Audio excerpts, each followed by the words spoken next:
Olivia got married when she was just 22 years old. Her husband, Chuka, was a kind man. He loved her so much and treated her with care and respect. They lived happily together in a small house in the quiet town of Enugu. But after 5 years of marriage, Olivia did not have a child. Every month she hoped, every month she prayed, but nothing happened. People started talking. Some whispered that she was barren. Others blamed her for their childlessness. Her husband stood by her and said, "God's time is the best." That gave Olivia a little strength. One morning, Chuka fell sick.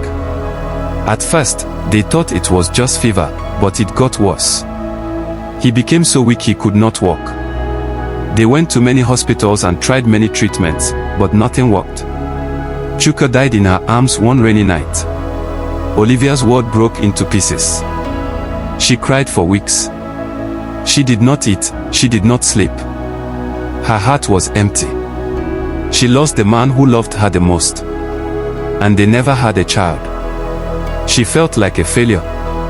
People came to visit her.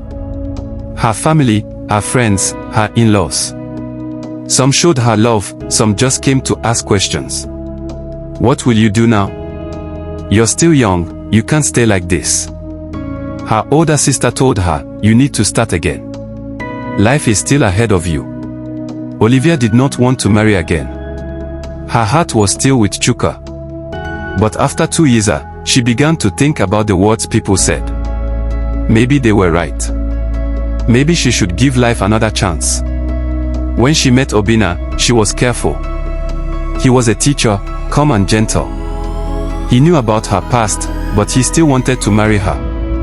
After a while, Olivia agreed. They got married in a simple ceremony. This time, things were different. Olivia became pregnant after just 4 months. It felt like a miracle. When she gave birth to a baby boy, she named him Chikamso, my God, I follow. He was her joy, her smile, her everything. Obine too loved the boy so much. Their small home was full of laughter again. But happiness did not last long. One sunny afternoon, Obina took Chikamso out. They were going to buy snacks and visit a friend. Olivia stayed back at home, cooking their favorite meal. Hours passed. She did not hear from them. Then her phone rang. A stranger's voice said, "Come to the hospital, please. There has been an accident." Olivia rushed there, praying hard, crying, shaking. When she arrived, the doctor called her aside. "Madam," he said slowly, "we are sorry. Your husband and son didn't make it." She fell to the floor and screamed. Her heart broke again. First Chuka, now Obina, and her only son. The pain was too much. She wanted to die too. For many months, Olivia lived in silence. She stopped talking to people. She closed her shop. She stopped going to church. Everyone around her was worried. But they didn't know how to help. Then one evening, she saw a little girl by the roadside. The girl was crying, hungry, and barefoot. Olivia bought food for her and sat beside her. She asked where her parents were. The girl said, they died in a fire. Olivia took her home for the night. That night, Olivia cried again, but this time, not for her pain, but for the little girl. She decided to adopt the child. She named her Oninai, God's gift. Soon, she started visiting orphanages. She saw many children with no parents, no food, and no love. Her heart opened. She adopted 4 more children, 2 boys and 2 girls. She gave them food, shelter, and most of all, love. She taught them to read, to sing, to pray, and to hope. People started calling her Mama Olivia. They saw what she was doing and began to help. Some gave food, some gave clothes, others gave money. With time, she started her own motherless baby home. She called it Chikamso Home for Children, in memory of her son.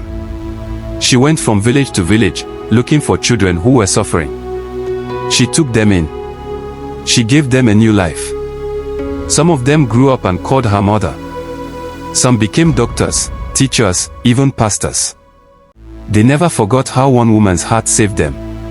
Olivia never married again.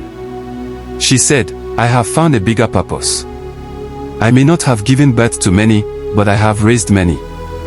Now, people who once said she was barren or unlucky now called her blessed. She had no biological child with her, but her home was full of children's laughter. Years passed.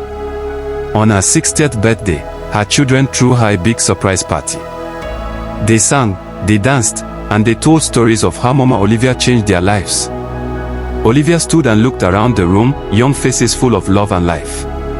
Tears rolled down her cheeks. Not tears of pain this time, but tears of joy.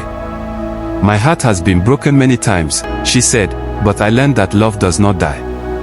It grows. It finds a way to shine through the darkness." She lifted her eyes to the sky and whispered, "Thank you, Chuka. Thank you, Obina. Thank you, Chikamso. Your love led me here."